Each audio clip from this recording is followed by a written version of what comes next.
Welcome to Reality Tea Times 2, the podcast where we discuss all the trash reality TV we love to hate. I'm Tanika, and today we're going to be discussing Married at First Sight. So I know this is a little late. You might be getting this maybe a little after the next episode airs, but nonetheless, here we are. So this is the first time we are doing a full recap of Married at First Sight. So we will get into that momentarily, but let's do some hot goss quickly before we head into the episode. So first things first with hot goss, Rob, the knob. He went on his Instagram to basically shut down the critics who has called him worthless on social media. Now that's mean. He is a knob, but he posted a Christmas themed photo album on his Instagram, where it shows a few modeling shots and AI generated pictures. I don't have that album. I don't care for it. I don't care. I just have the one. But he basically, it's him showcasing his journey from rags to riches. Sir, what riches? But I will post the picture with the caption and all of that. But basically, for those who don't care to see this, the first picture basically shows him, which I'll be posting. The first one shows him freezing in the snow without a shirt, while the next few showed him getting progressively wealthier. The final few pictures showed Rob holding money and enjoying a tropical vacation.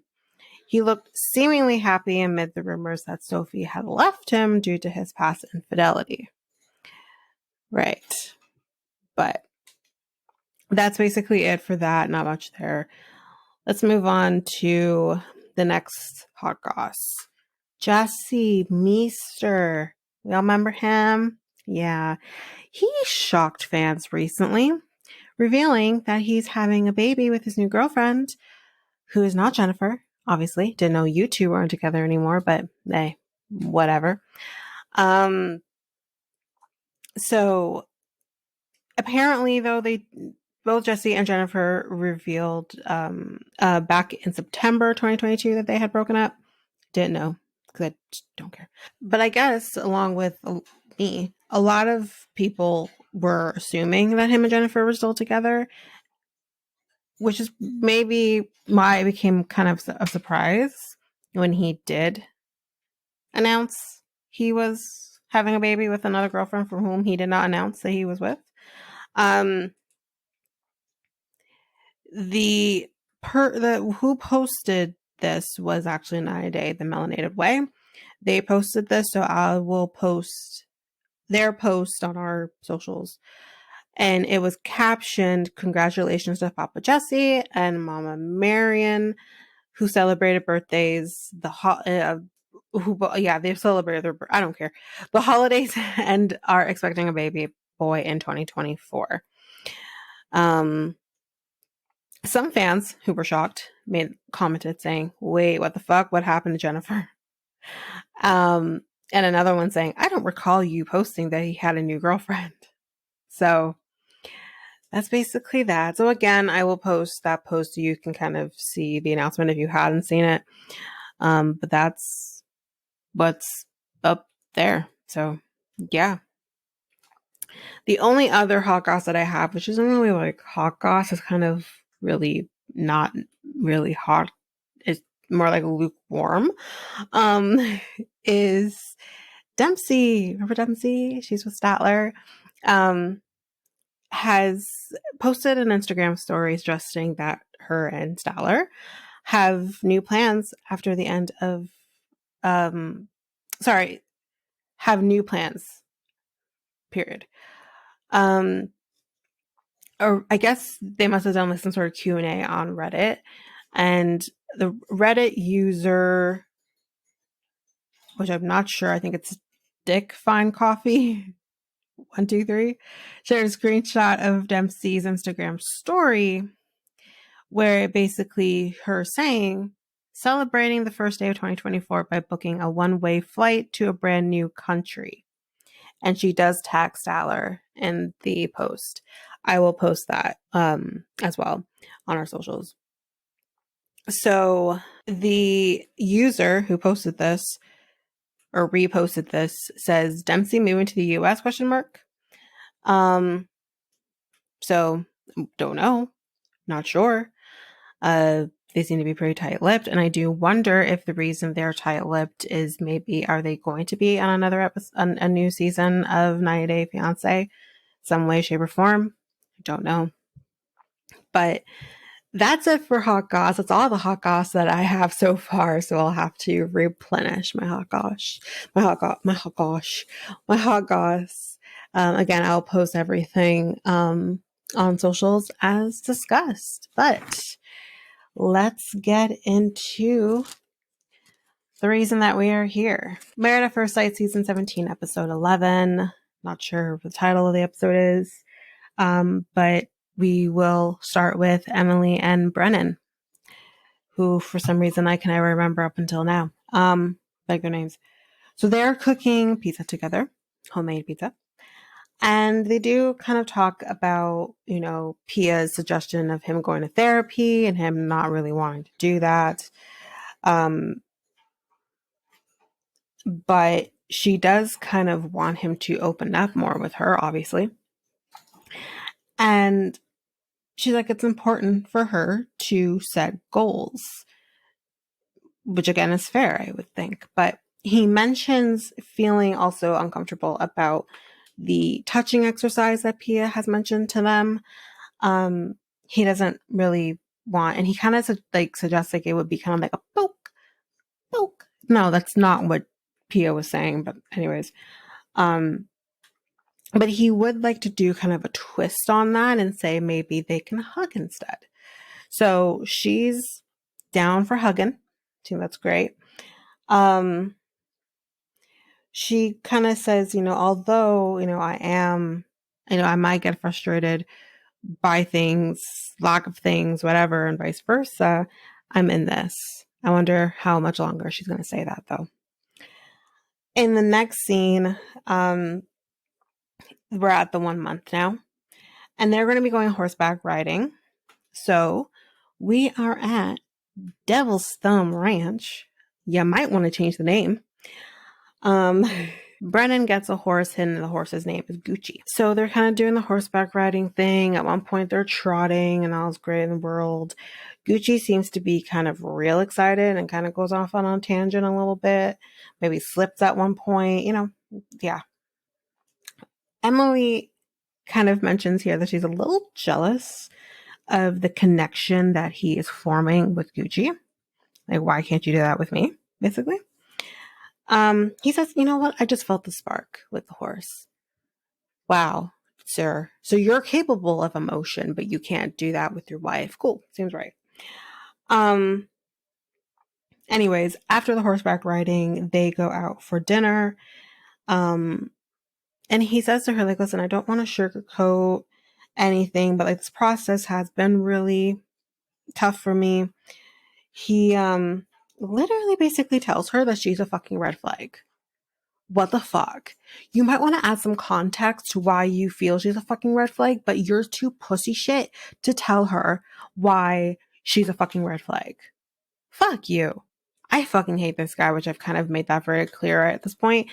If you're going to be someone's husband, then man the fuck up. Sorry to use that term, but I'm going to use that term. How about this? Adult the fuck up and tell her something. Fucking idiot. Anyways. He doesn't know why things have changed. Well, fuck, if you don't know why things have changed, how the fuck is she going to know why things have changed? But you know what? I don't believe him. I think he very much well knows what has changed for him. He doesn't want to fucking tell her that. He doesn't want to tell her, I don't know what's changed, because he doesn't want to actually fucking tell her.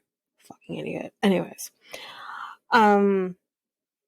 So he would just run in these instances in past relationships. He wouldn't stick around. Fuck. You know what? If you ran, I would have more respect for you at this point. But that's not what you're doing. You're just stringing her along until I don't know when. He just wants to take it day by day. Which again, fine, cool, but isn't that kind of what you've been doing? She kind of says somewhat the same thing, and she says, listen, I need more. And she needs him to express himself, which I think, again, that's very fair. Like, come on now.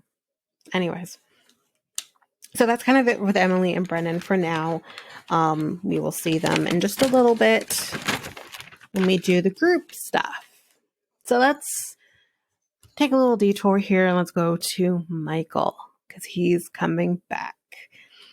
We first see the experts meeting up with just them kind of talking about maybe we need to set him up with someone new. And Dr. Pepper feels bad about matching him up with this person who clearly wasn't fucking ready.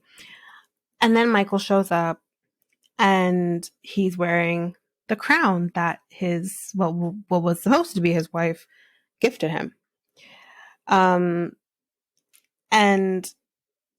Dr. Pepper initially just apologizes right off the bat for this mishap and whatever.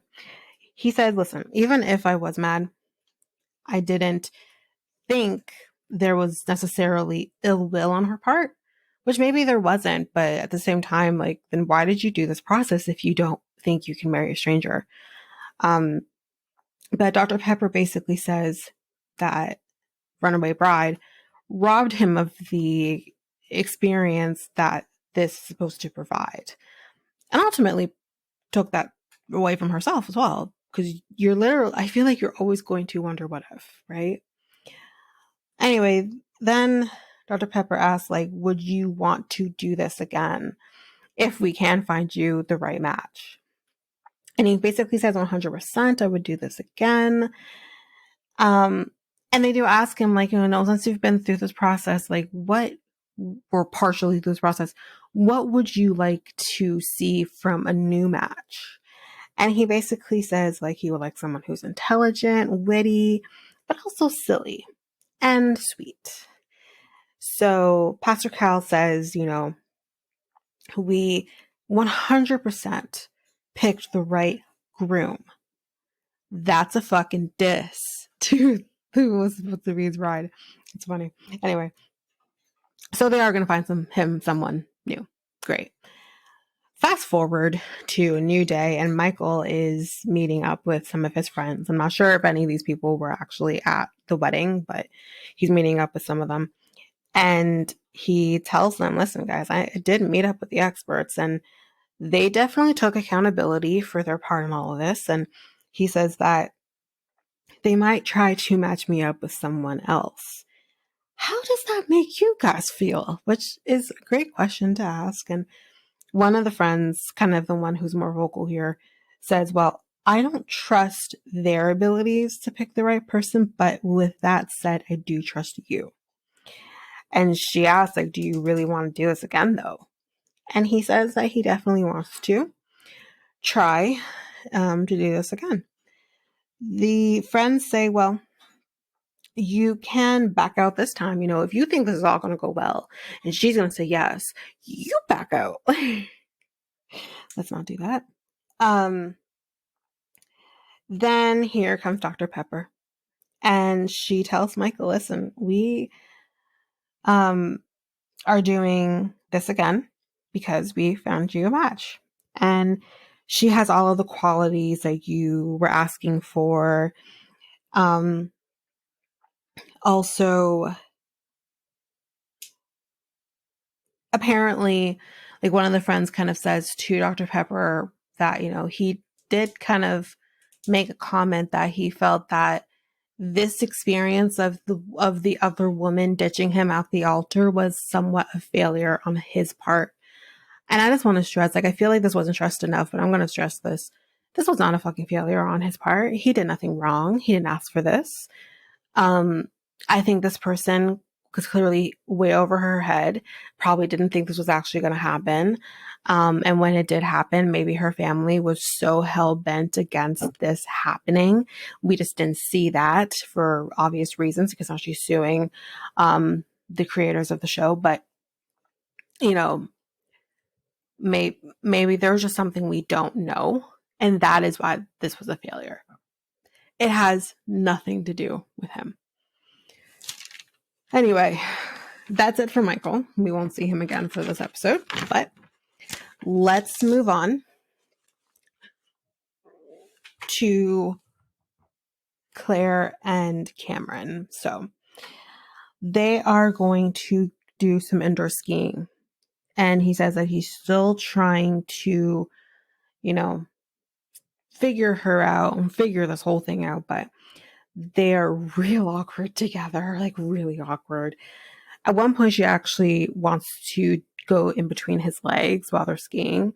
And the way she's kind of directing him on like how to stand and how to like do in order for her to do this was so fucking awkward. It didn't feel like a couple going through doing this really crazy thing together. It just felt like she was really dictating to him in a sense. And you could tell like he was just getting frustrated about the whole thing. Like everything they do together is kind of awkward at this point. She says, it is weird that she says like this whole situation is weird. She assumes he didn't, and she definitely didn't sign up for a platonic marriage. He feels the exact same, but she's not a quitter. She says she wants to try everything. And he clearly, when she says this, is like, I don't want to fucking try anymore. I'm out. He's been out this entire time, for most of the time. So what more is there to do? I understand not being a quitter, but it gets to the point where you're just like, there's nothing more for us to do here. We did it all. And let's move on. But anyway, she does mention like she sees him as her bestie. And I'm thinking, I mean, yes, definitely be friends with your partner. I think that's important. But if you're basically referring to your partner as your best friend, but yet there's no romantic affection kind of in there as well, you're going nowhere. You have been friend zoned. Anyway. Then we see kind of this two-sided thing kind of happening. We see Claire meeting up with Laura. We see Cameron meeting up with Orion. So before we head into the conversation about Claire and Cameron, Laura and Orion have not spoken to each other since the last time they saw each other. So basically, Cameron tells Orion, I gotta advocate for myself. I want to leave, but she always finds a way to kind of reel me back in. And the way he kind of describes this is like she'll say things like, I like it when you're at the apartments, which reels him back in. But he knows that this is basically them beating a dead horse at this point. And then with her, she feels like, I want to keep it going, but I feel like maybe he's just not attracted to me, which is interesting because now here in Canada, it's a little difficult for me to get the after parties. I don't get those. But Ava, who does seem to have access to the American version or American channel here, has told me about what's been going on with the after parties. And apparently Claire has made comments that Cameron said that he was not at all attracted to her, and she tried making physical advances towards him and he would reject her and all of this. So with that in mind, and with her saying this, makes me think, okay, then he probably isn't attracted to her, and she just didn't want to say that on camera at the time. Now she doesn't give a shit, but at the time, like, she just didn't want to say that. And that's interesting. So that makes me wonder, okay, if you knew though that this man was not attracted to you physically, why would you continue beating this dead horse? Why wouldn't you say, enough's enough, I'm done? Then, since you're done, I'm done, So I'm not sure, but basically from this, Orion tells Cameron, you got to advocate for yourself. Yes. So if you want to leave, then leave. Don't allow her to reel you back in. And then with Laura and Claire's conversation, Laura basically says, listen, I regret not fighting for my marriage. So if you still have fight left in you to fight for it, fight for it. So we see both of these people getting two different fucking things. And that's just not going to be great. So then we are at the 1 month with them. They are not going to be celebrating together. She basically has hope that they are, not too far gone, that maybe they can kind of make this work, but they're spoiler alert, they're not going to make this work. He basically spent his anniversary going bike riding with the people he loves. That is literally what he said. Anyways, Claire tells us in another scene that Cameron texted her telling her he is not coming back to the apartment. She's not surprised by it. He basically feels that he just needs to tap out of this marriage. She feels sad that they are, not on the same page and really clearly cannot be on the same page. So, yeah. I think that's it for Claire and Cameron before we go to the group. So let's go to Becca and Austin. So initially she looks really upset. Apparently they were having a conversation about religion earlier in that day. So because of this seems to be a pretty heavy conversation that they had together about this topic, they end up having a conversation with Pastor Cal. So they apparently had a conversation about heaven and hell. And he made a comment where he said, well, listen, even if you, do end up in hell, I'll still love you. What? So from what I'm understanding with this is with what he was taught in terms of religion was that if you do not have God as your Lord and Savior in your heart, then that means everybody else is going to go to hell.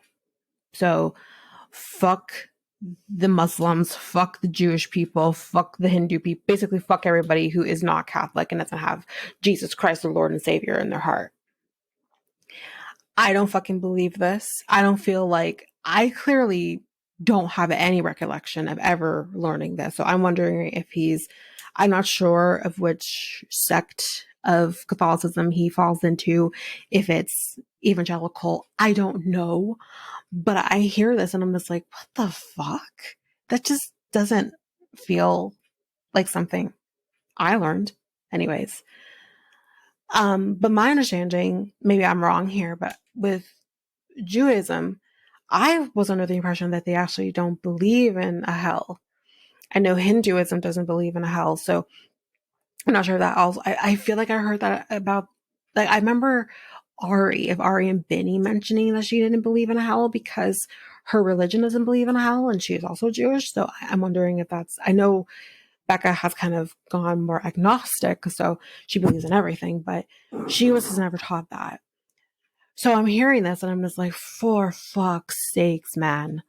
Like, this is the problem that I have with the religion that I was brought up in. Although I don't recall ever learning this or this being indoctrinated in me. I don't remember this at all. So with this comment that he made, she just felt less than. She herself personally does not think she's going to go to hell. She again mentioned she doesn't believe in it. But he does, obviously. Pastor Cal says, listen, we don't know what happens when we die. We don't die and come back be able to tell that story. So we as humans do not have the fucking authority, he didn't say fucking, but I did, to say what happens when someone dies. A fucking men, Pastor Cal, thank you.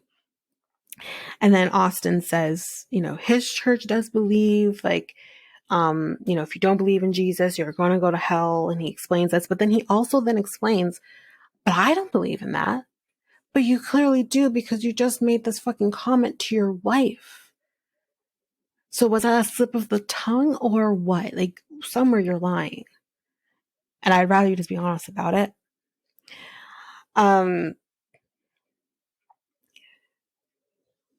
But Pastor Cal basically says, listen, the truth here is, people who are quote unquote Christian don't always do the right thing. Again, amen. You're just preaching. Oh my God. But he's right. So who are they to say what's going to happen? Right. So then we kind of slightly switch gears after this kind of conversation, this hard conversation about religion, where she basically says, he jokingly told me that he loves me and blah, blah, blah. Like, it was a joke. He was tired. And Pastor Cal says, no, he wasn't joking. And he was tired. That's no different than drunk. The truth comes out when you're drunk, isn't it? Right? So he's right. Anyway, after the call, she says, if you don't think I'm going to hell, if you think I'm going to hell, that doesn't work for me. But he doesn't think, he says, I don't know what I think, which again contradicts what you said earlier while Pastor Cal was on the call. Like, it's just weird. Anyway, we're at 1 month and they are watching their wedding video. I'm not going to go over that again. That's that. They end up going ice skating afterwards, and Becca is kind of using that kitty helper thingy so she doesn't slip and fall. Then after they do that, they roast some marshmallows, yum yum. And he apparently likes his black because he literally likes to light his on fire. So that happened. And she is excited to celebrate every month together until they die. I don't see the problem with that, but anyways, that's that for Becca and Austin. I'm just going to take a quick break here, very quick. And when we come back, we will hop into the group meeting. Have you ever wanted to guest on a podcast like this one that you're listening to right now? Well, you can. You can definitely do this by visiting a website called Podmatch, where you can sign up and be available for all different types of podcasts that you can guest on.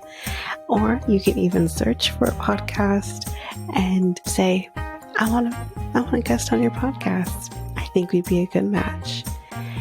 So if you want to do this, you can go to our unique link, which is joinpodmatch.com/reality, and you can sign up and do exactly that.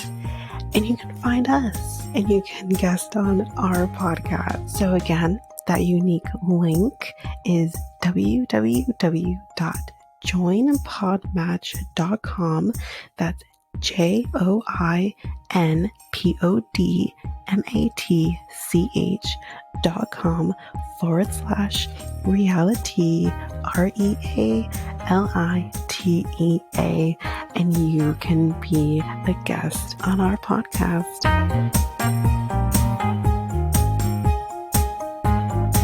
And I'm back. So we're heading into the group session now. So we're at a dinner, and Becca asks, everyone's kind of asking their own questions, but Becca asks, what advice would you give yourself prior to this, going into this?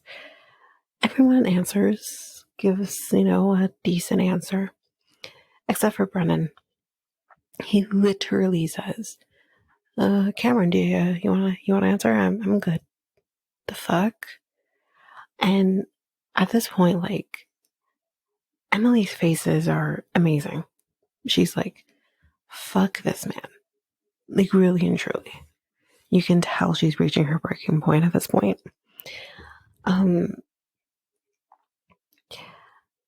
Then she says, like, I need him to, step up and, say what's the fuck's on your mind. Then Emily asks, what are we most nervous about in the next month to come? Cameron is nervous about the fallout. And we're like, ooh, that's a tough one. And he says, like, he's been waiting for the both of them to be on the same page and hope, like, they will soon be on the same page. And Claire ends up saying, like, listen, I just needed some time to reflect on everything. And she says, like, I'm no longer confused about where she's at anymore. Then he says, well, how about this? On the count of 3, let's, say if we want to keep trying or get a divorce. Like, literally, let's do a count of 3. And this was kind of after Emily kind of said, like, instead of, like, kind of what you two want as individuals, what do we want? What do we want to work on? And she's like, this is not what I meant when he kind of suggests this. But anyway, 1, 2, 3, divorce. So that is another couple that is biting the dust, is these two. So he, they both have 0 regrets doing this. But then Claire asks Brennan and Emily, I think it was kind of directed at them. I was a little unsure if it was directed at them, but I think Claire could tell that there was something Emily needed to say. So she says, like, do you have anything that you guys want to say about us or whatever? Because I think you might be in shell shock because, Brennan, you're real quiet over there. And, Emily, you're kind of too, and we're trying to get something out of them, some sort of reaction. Brennan says, nope, nothing, I'm good. And she is done. She's over it. She's like, I'm, he admits that it has taken him a while to warm up to things. And then Claire asks, like, do you guys see a future?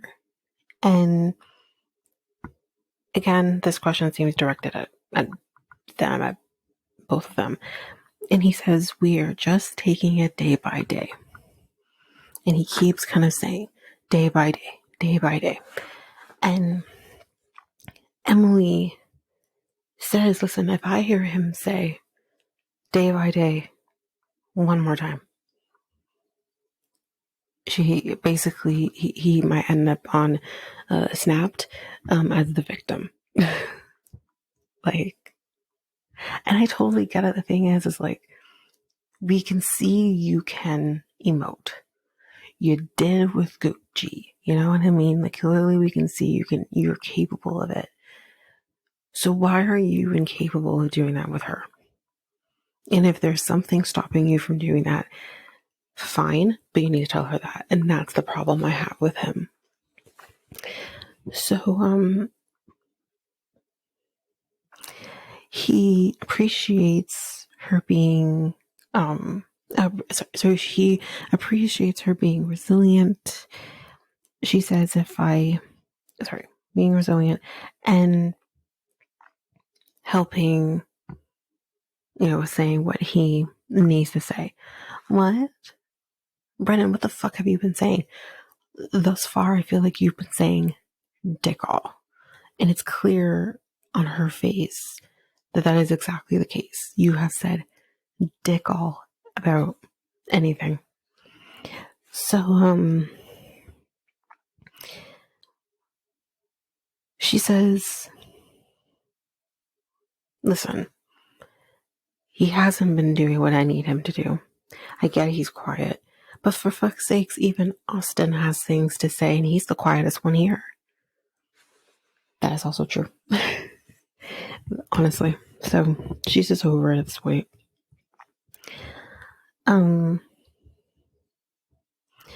Then she basically excuses herself at this point to go to the bathroom, which really, she's trying to get away from him.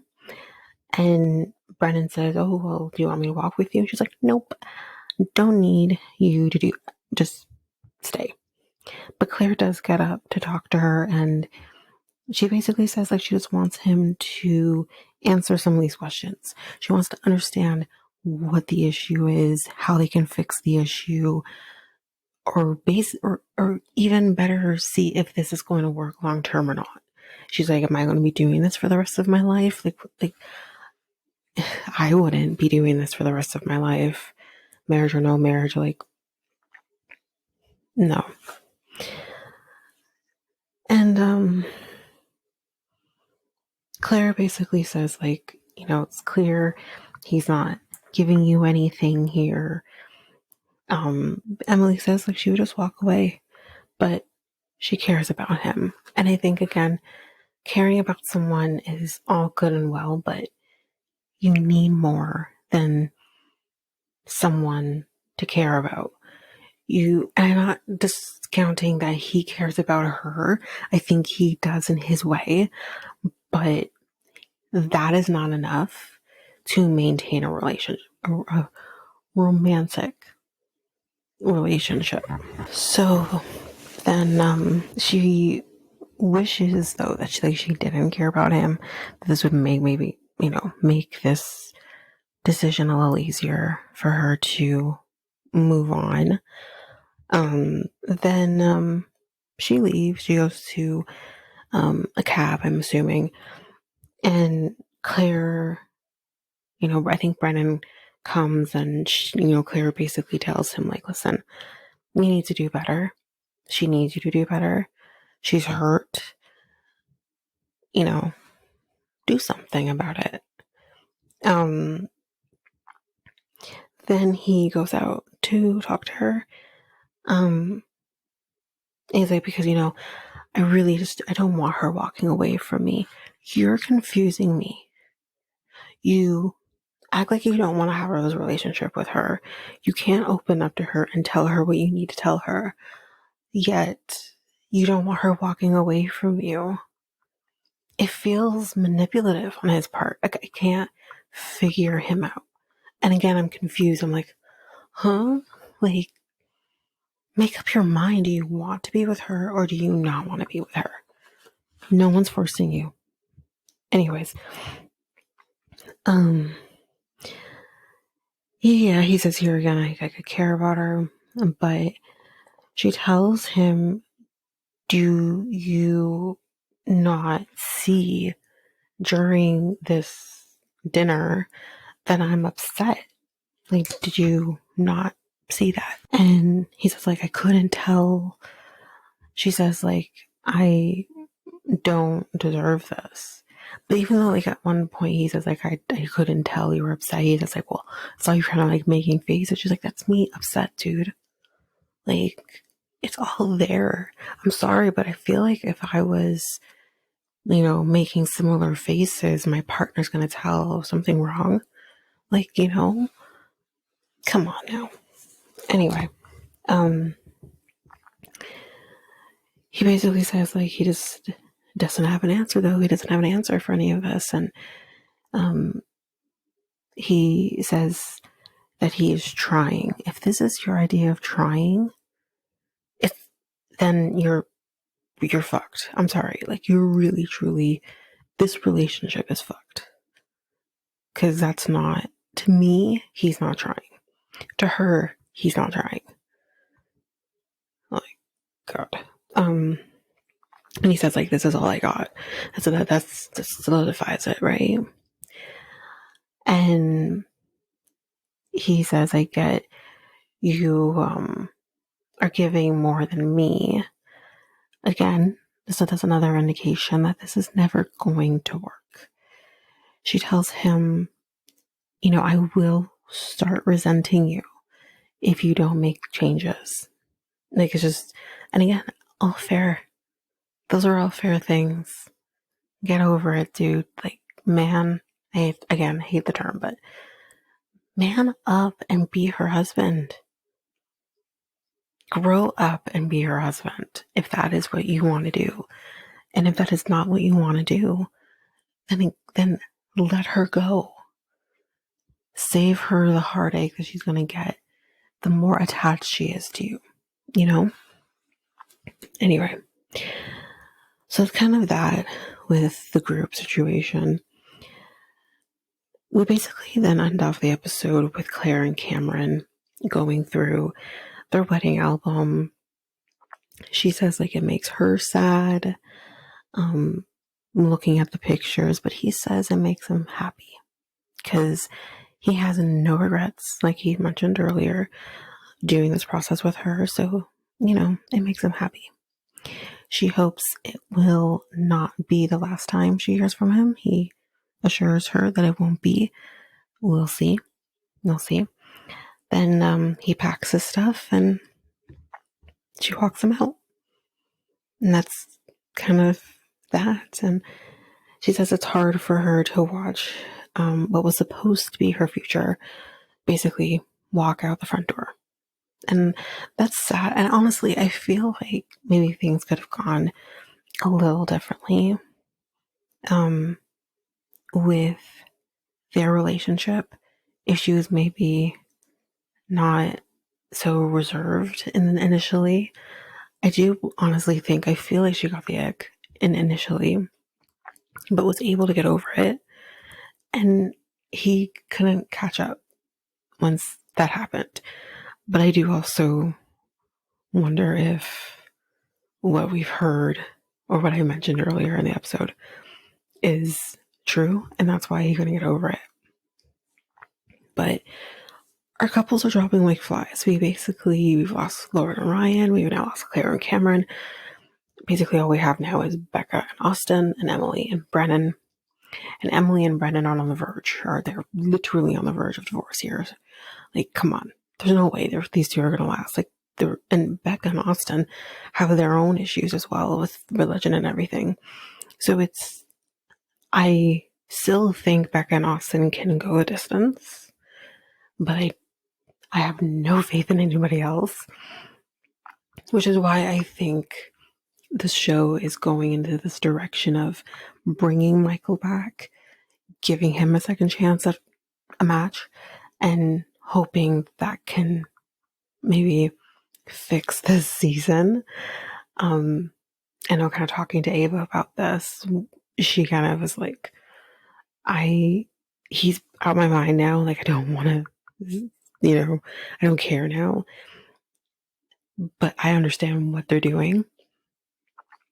I'm just curious of how this is going to work with the timeline, because we usually do decision day on the same day, but maybe they'll be on their own timeline. I'm not sure.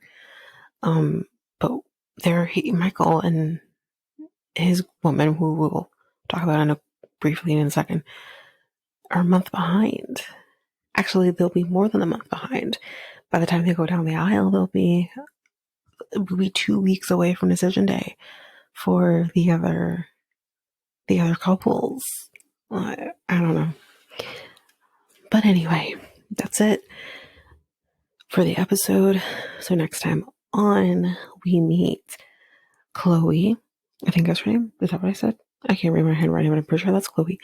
She is Michael's match.